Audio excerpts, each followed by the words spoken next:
surat ini termasuk surat Madaniyah, ya, surat Madaniyah setelah hijrahnya Rasulullah Shallallahu Alaihi Wasallam. Akan tetapi para ulama berbeda pendapat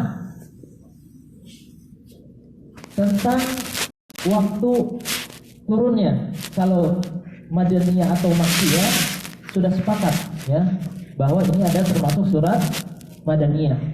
Tapi kapan? Apakah ini setelah hijrah atau apakah ini setelah Fathu Makkah atau sebelum Fathu Makkah? Ada yang mengatakan bisa nanti sabi'ah. Dan kalau yang mengatakan ini terjadi pada tahun ke-7 Hijriyah, ini pengalamannya, itu berarti surat ini terjadi sebelum Fathu Makkah. Karena Fathu Makkah terjadi pada 8 Hijriyah. Ya. Yang kedua mengatakan surat ini ba'dal fathi, yaitu sebelum wafatnya Rasulullah Shallallahu Alaihi Wasallam, yaitu ya sebelum wafatnya Rasulullah Shallallahu Alaihi Wasallam. Ada yang mengatakan ini turun apa? Ba'dal fath, setelah Fathu Makkah. Ya. Jadi ada dua, ya, ada yang mengatakan sebelum dan ada yang mengatakan setelah. Masih nyambung kan ya, Pak? Nyambung. Udah agak berat nih. Apanya yang berat? Apa yang berat ya, pembahasannya? Ya. Jadi memang kita perlu memahami ini secara lebih jelas, ya. Saya ulangi lagi bahwa surat ini Madaniyah apa Makkiyah, Pak? Madaniyah. Kalau dikatakan kapan turunnya, ada yang mengatakan sebelum Fathu Makkah, ada yang mengatakan sesudah Fathu Makkah. Di ayat yang pertama, ya, saya mohon dibacakan oleh antum. A'udzu billahi minasyaitonir rajim. Bismillahirrahmanirrahim. Inna a'tayna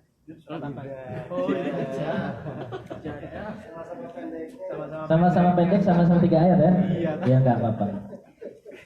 Idza jaa nasrullahi wal fath. Ya. Bukan inna, ya. Kita lagi bahas surat An-Nasr. Kalau mau surat inna, antum sini aja jelasin. Al-Kautsar. Malu rata. Baik. Idza jaa nasrullahi wal fath. Ayat pertama, ya. Ini harus hafal, ya. Idza jaa nasrullahi wal fath. Ya. Apa artinya? Jika telah datang pertolongan Allah dan kemenangan. Para ulama sepakat bahwa kemenangan dimaksud adalah Fathu Makkah, ya, penaklukan kota Mekah. Idza jaa nasrullahi wal fath, jika telah datang pertolongan Allah dan kemenangan. Kita mulai dari idza. Idza adalah harfu syartin ghairu jazim yadullu 'alal mustaqbal. Dikatakan juga idza hasala wa tahaqqaqa. Idza ini menunjukkan sesuatu yang ingin mengabarkan, kalau menggunakan kata idza, mengabarkan sesuatu yang akan terjadi. Ya, apalagi disandingkan dengan fi'il madhi. Ya. Idza. Saya kasih contoh gini. Kalau idza itu setelah kalimat idza, maka berita setelahnya mengabarkan yang akan terjadi. Contoh, idza tala'atis syams azuruk. Jika matahari terbit, saya akan mengunjungi engkau. Matahari besok masih terbit apa enggak? Ini sesuatu yang sunatullah, ya, pasti terbit. Makanya pakai idza. Ketika matahari terbit, jika matahari terbit, saya mengunjungi engkau. Ya, bedanya dengan inna, kalau in kana indi waqti azura. Jika saya punya waktu, saya mengunjungi engkau. Kalau pakai in, itu artinya bisa terjadi, bisa Tidak. Ternyata besoknya saya tidak punya waktu, berarti tidak mengunjungi.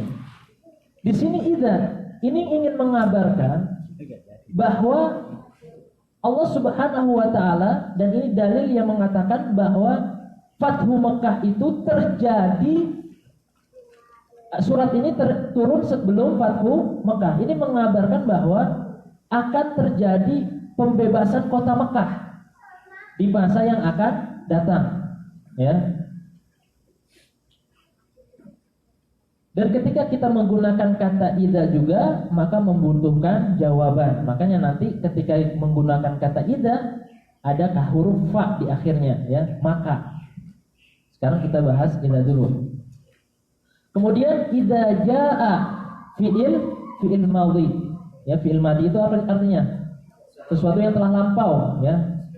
Sudah lewat. Saya tanya, ketika surat ini turun sudah terjadi belum Fathu Mekah? Dia mengatakan belum, ya.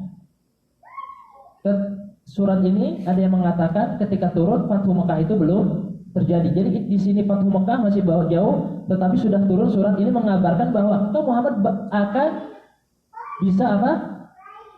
Menaklukkan kota Mekah. Ya, akan menaklukkan kota Mekah.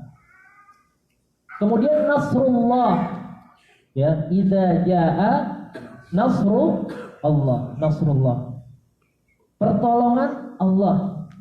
Nasrun itu adalah pertolongan. Kata Nasr ini disandingkan dengan kata Allah. Yadullu ala anna nasr minallahi wahdah. Ini menunjukkan bahwa pertolongan hanya datang dari Allah Subhanahu wa taala, bukan dari yang lainnya. Ya, semata-mata mengajarkan kita bahwa pertolongan itu semata-mata dari Allah Subhanahu wa taala. Dan ini menunjukkan bahwa pertolongan yang sangat agung, yang sangat mulia dari Allah Subhanahu wa taala. Makanya Nasrun. Nasrun itu artinya apa? Pertolongan. Ya. Allah, Nasrullah, pertolongan Allah. Kalau saya sebut Baitullah artinya apa? Rumah yang sangat mulia. Nasrullah, pertolongan Allah yang sangat tinggi dan yang sangat agung. Makanya menggunakan kata Nasrullah. Ya, menggunakan kata Nasrullah. Ya. Jadi ini adalah pertolongan Allah yang sangat besar, yang sangat agung kepada Rasulullah Shallallahu Alaihi Wasallam dan para sahabatnya. Jika ada yang bertanya, Bapak Ibu yang dimuliakan Allah Subhanahu Wa Taala, apakah pertolongan Allah ini secara tiba-tiba datang atau ada sebabnya? Ya, kalau kita ingin ditolong oleh Allah Subhanahu Wa Taala, begitu juga Rasulullah Shallallahu Alaihi Wasallam dan para sahabatnya ditolong oleh Allah Subhanahu Wa Taala. Tidak datang pertolongan itu secara tiba-tiba, tidak. Melalui proses ujian yang luar biasa, ya. Fiha mujahadah wa musabarah, ya. Ada kesungguhan, ada kesabaran yang luar biasa. Selama 20 tahun, bayangkan Bapak Ibu yang dimuliakan Allah Subhanahu wa taala. Rasulullah berdakwah secara sembunyi-sembunyi pertama.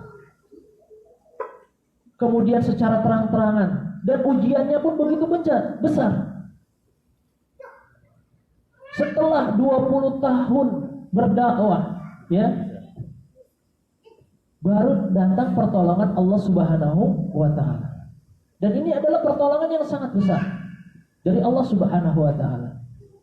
Dan ini mengajarkan kita sekaligus jamaah yang dimuliakan Allah Subhanahu wa taala, jika kita menginginkan pertolongan Allah, maka kita harus melakukan sebab-sebabnya. Bisa jadi ada ujian-ujian sebelum kita mendapatkan pertolongan dari Allah. Kita lihat para sahabat. Faminas sahabah, ya, man kutila. Ketika awal-awal berdakwah ada sahabat yang, ini masih nyambung kan ya?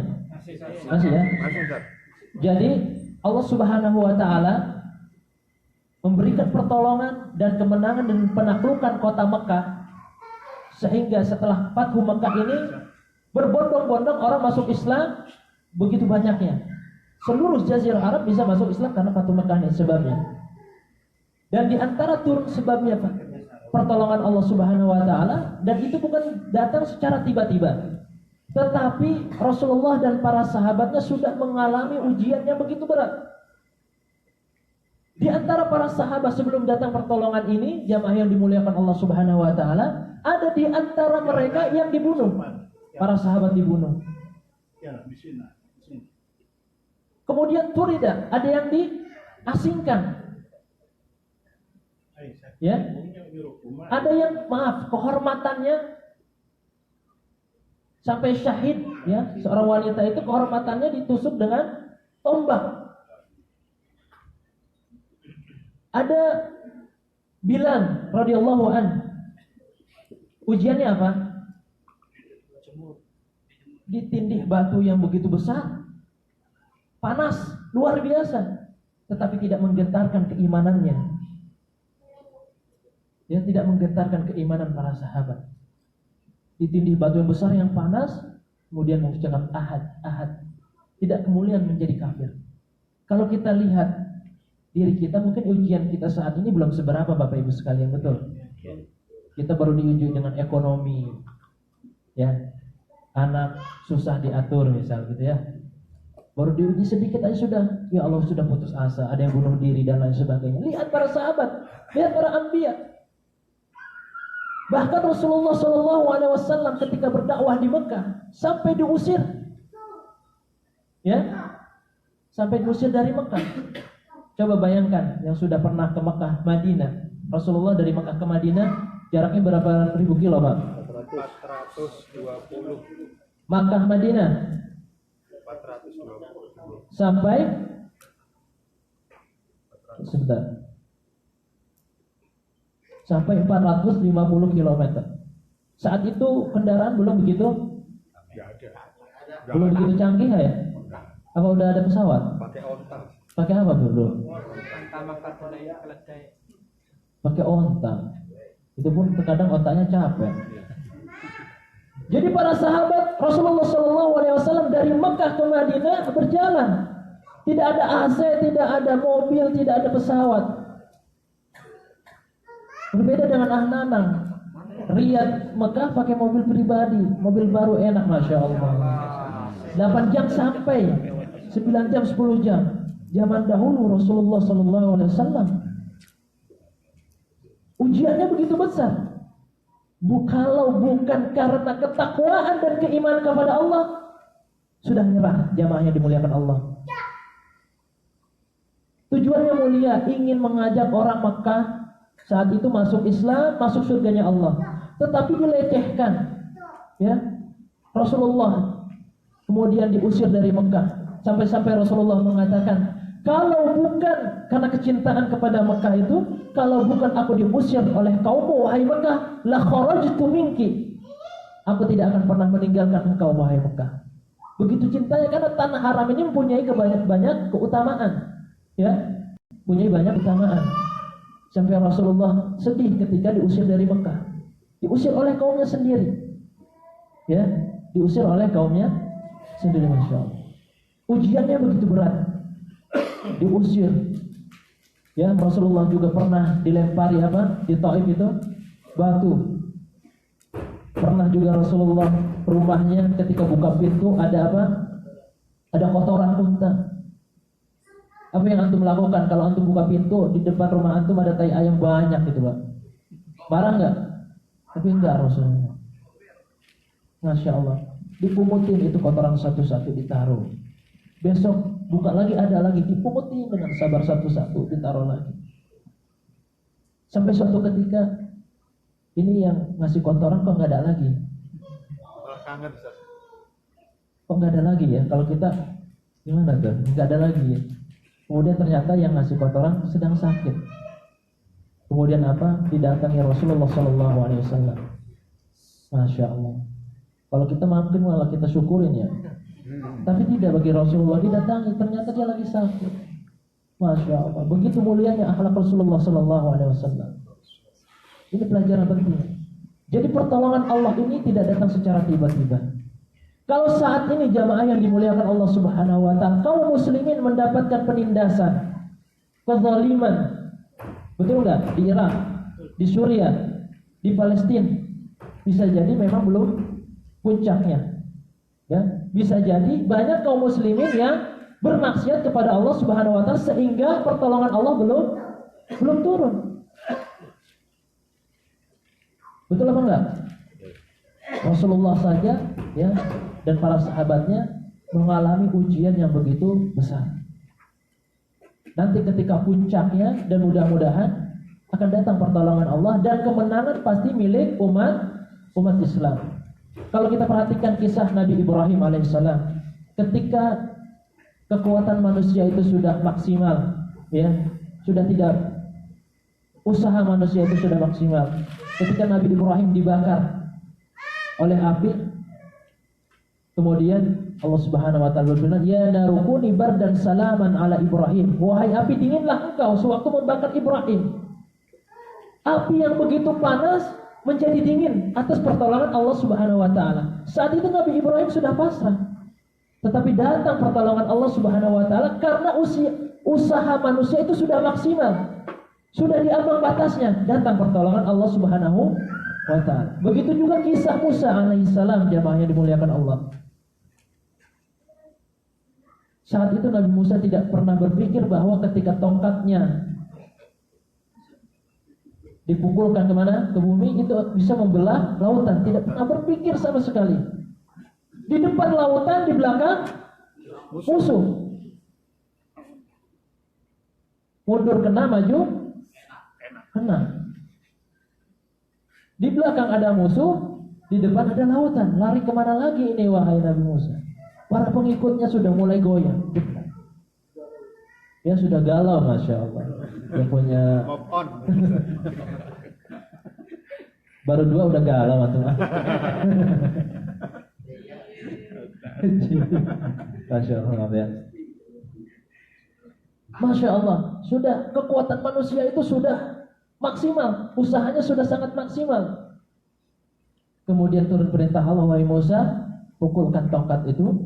Kemudian apa? Terbelah lautan. Datang pertolongan dari Allah Subhanahu wa ta'ala. Ya, datang pertolongan dari Allah Subhanahu wa ta'ala. Dan ini menunjukkan bahwa ketika usaha manusia ujiannya sudah begitu besar, maka akan datang pertolongan dari Allah Subhanahu wa ta'ala. Dan kalau kita lihat jamaah yang dimuliakan Allah Subhanahu wa ta'ala, bisa jadi ya, saat ini kaum muslimin mendapatkan cobaan, ujian, penindasan yang luar biasa, mungkin belum sampai saat puncaknya. Kalau sudah saat puncaknya manusia, kaum muslim sudah terdesak, dizalimi, insya Allah kemenangan akan milik Islam. Ya, insya Allah kita akan ditolong. Dan di antara para sahabat juga ada yang dianiaya. Ya, Masya Allah, luar biasa.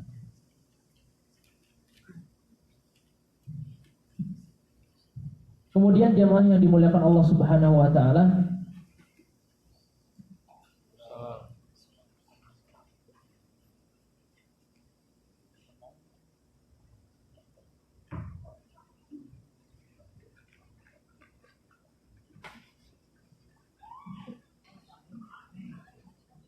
ketika Allah Subhanahu wa ta'ala menolong Rasulullah sallallahu alaihi wasallam dan para sahabatnya, kemudian bisa menaklukkan Makkah